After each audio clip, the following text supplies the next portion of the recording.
আল্লাহ আমাদের খুব কাছে আছে। কত কাছে? যদি আপনি মনে মনে আল্লাহকে স্মরণ করেন, আল্লাহ মনে মনে আপনাকে স্মরণ করবেন। যদি আপনি একটা সমাবেশের মধ্যে আল্লাহকে স্মরণ করেন, আল্লাহ এর চেয়ে উত্তম সমাবেশে আমাদের কথা স্মরণ করবেন। আসসালামু আলাইকুম বন্ধুরা, আজ আমরা দেখব মনের আশা পূরণ হওয়ার দোয়া। আবু তাহাম মোহাম্মদ আদনান সাহেবের এই প্রোগ্রামটি আমরা দেখব। তো বন্ধুরা, কথা না বাড়িয়ে ভিডিওটি শুরু করা যাক। একটা হাদিসে পেয়েছিলাম, বান্দা যখন মনে মনে আল্লাহকে ডাকে, আল্লাহ মনে মনে ওই বান্দাকে স্মরণ করেন। আপনি রাতে শুয়ে আছেন, মনের মধ্যে অনেক কথা, হয়তো অনেক দোয়া আছে, চাওয়া পাওয়া আছে, কষ্ট যন্ত্রণা আছে। আপনি মনে মনে আল্লাহকে ডাকছেন, ডাকতে ডাকতে আপনার চোখ দিয়ে পানি বের হয়ে গেল। আপনি বুঝে নিয়েন ঠিক ওই মুহূর্তে আল্লাহ আপনাকে স্মরণ করেছে। এবং আল্লাহ আমাদের খুব কাছে আছে। ওয়াইদা সাআলাকা ইবাদি আন্নী ফাইন্নী করিব। নবী বলে দাও, তোমাকে যখন আমার বান্দারা আমার সম্পর্কে জিজ্ঞেস করে, বলে দাও যে আমি খুব কাছে আছি। উজিবু দাওয়াতাদ দাঈ ইযা দাআন। দোয়াকারী যখন আমাকে ডাকে, আমি তার দোয়া শুনি।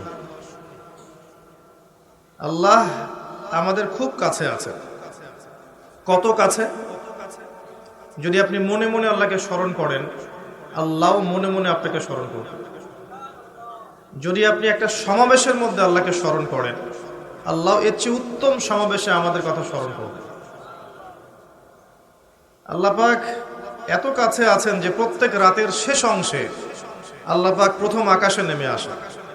আল্লাহর নেমে আসাটা কেমন সেটা আমরা ব্যাখ্যা করতে পারবো না। এটা ব্যাখ্যা করার জ্ঞান যোগ্যতা কোনোটাই আমাদের নেই। আল্লাহর রহমত নিকটবর্তী হয়। গরম পানি বেশি গরম। আল্লাহ পাকের রহমত নিকটবর্তী হয়। এই সময় আল্লাহ পাক আহ্বান করতে থাকেন বান্দাদের উদ্দেশ্যে, কে আছো আমার কাছে কিছু চাইবে, আমি তোমাকে সেটা প্রদান করব। কে আছো আমার কাছে কিছু দোয়া করবে, আমি তোমার দোয়া শ্রবণ করব।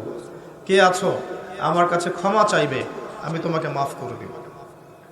প্রত্যেক রাতের শেষ অংশে আল্লাহ রাব্বুল আলামিন এইভাবে আহ্বান করতে থাকেন ফজর পর্যন্ত। আর এই সময়টা দেখবেন আমরা হয় ঘুমে কাটাই, অথবা ফেসবুক, অথবা ইউটিউব, অথবা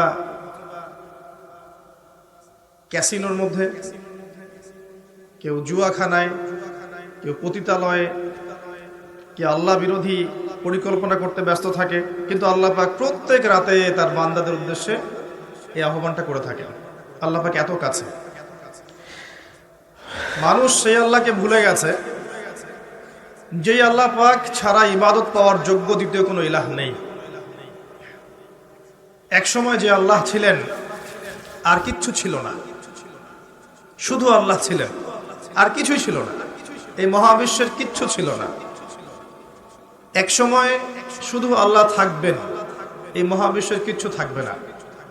কুল্লু মান আলাইহা ফান ওয়া ইয়াবকা ওয়াজহু রাব্বিকা যুল জালালি ওয়াল ইকরাম।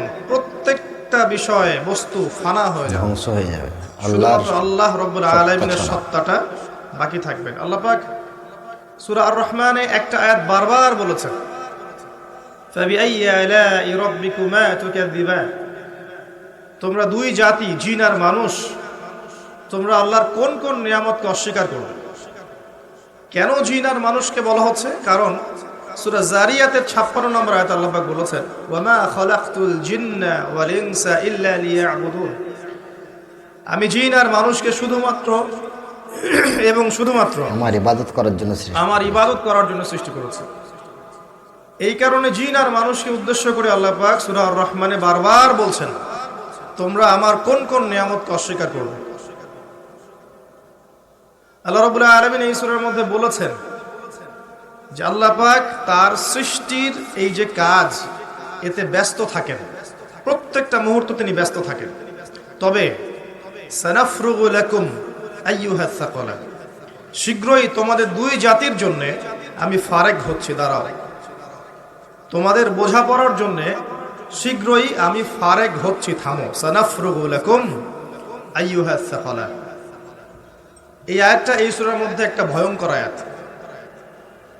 আল্লাহ পাক জিন আর মানুষকে বলছেন, আমি বিজি আমার কাজে, কিন্তু তোমাদের জন্য আমি শীঘ্রই ফারেক হব। কিয়ামত ঘটানোর পরে তোমাদের হিসেব নিকেশের জন্য আমি শীঘ্রই নিজেকে ফারেক করছি, ওয়েট করতে থাকো, জাস্ট ওয়েট এন্ড সি।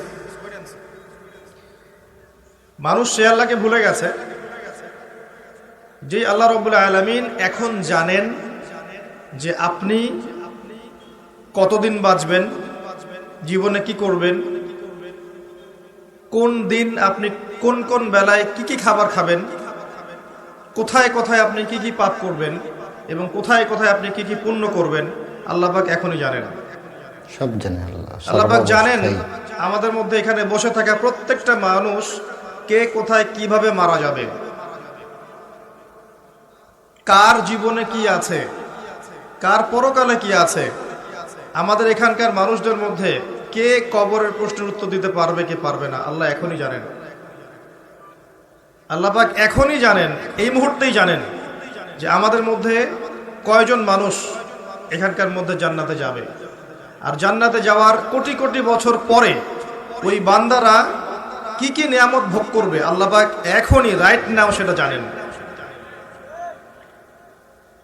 আপনাকে আমি আল্লাহ চিনাচ্ছি।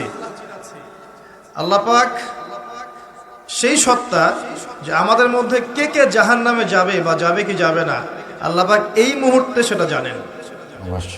এবং জাহান্নামে যাওয়ার কোটি কোটি বছর পর তাদেরকে কি শাস্তি দেওয়া হবে, আল্লাহ এখনই সেটা জানেন। এখন না, পৃথিবী সৃষ্টির 50,000 আল্লাহ পাক জানেন এই পৃথিবীর আগামী ভবিষ্যৎ কি, এই পৃথিবীবাসীর ভবিষ্যৎটা কি, কোথায় যাচ্ছে বিশ্ব, আল্লাহ এই মুহূর্তে জানেন। আল্লাহর জ্ঞানের মধ্যে সব কিছু আছে।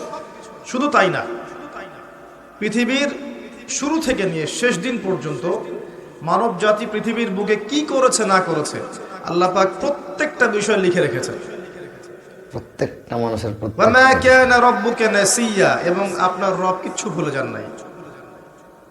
পৃথিবীতে কোথায় কে কোন জুলুম করেছে, কে কোথায় জিনা করেছে, কে কোথায় মদ খেয়েছে, কে কোথায় নামাজ পড়ে নাই, কে কোথায় শিরক করেছে, কে কোথায় বেদাত করেছে, কে কোথায় সুদ খেয়েছে, কে কোথায় মানুষকে হত্যা করেছে, কোন জালেম কোথায় কোথায় মাজলুমদের উপর অত্যাচার করেছে, আল্লাহ পাক সব লিখে রেখেছেন। এটা হচ্ছে আমাদের রব।